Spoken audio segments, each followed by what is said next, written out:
April 28th, 1869, the 10-Mile Day. On April 28, 1869, Chinese and Irish laborers working on the Central Pacific Railroad laid an astounding 10 miles of track in a single day.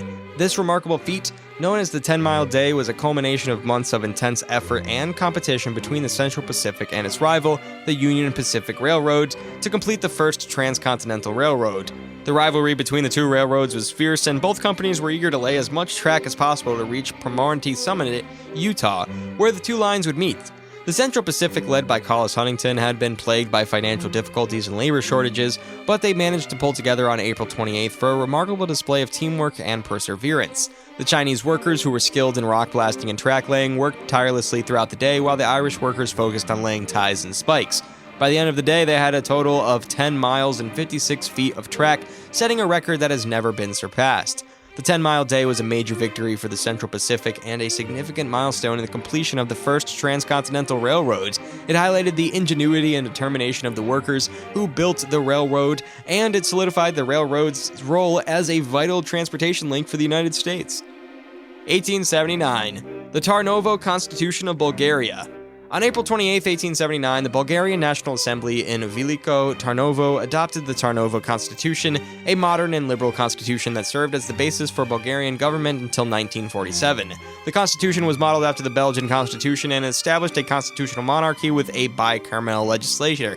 The Tarnovo Constitution was a significant milestone in Bulgarian history. It marked the establishment of a modern democratic government in Bulgaria, and it helped to promote the country's political and economic development. The Constitution established a bicameral legislature consisting of a National Assembly and Senate. The National Assembly was elected by universal male suffrage, and it had the power to pass laws, approve the budget, and elect the Prime Minister. The Senate was appointed by the King, and it had the power to review laws passed by the National Assembly. The Constitution also established a constitutional monarchy, with the King as the head of the state. The King had the power to appoint the Prime Minister and the Cabinet, but he was limited by the Constitution in his ability to exercise his power.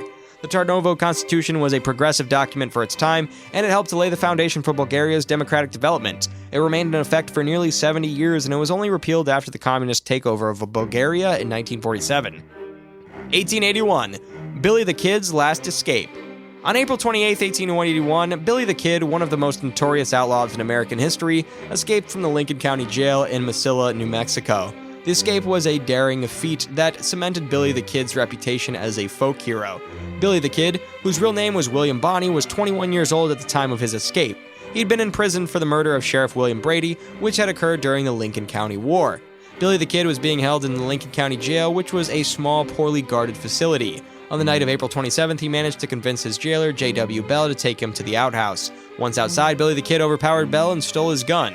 Billy the Kid then ran to the jailhouse door, where he shot and killed another deputy, Robert Ollinger. He then escaped into the night. Billy the Kid's escape was a major embarrassment for the lawmen who were responsible for his capture. It also made Billy the Kid even more famous as stories of his daring escape spread throughout the West. Billy the Kid was eventually killed by Sheriff Pat Garrett on July 14, 1881. However, his legend lives on, and he remains one of the most iconic figures of the American West.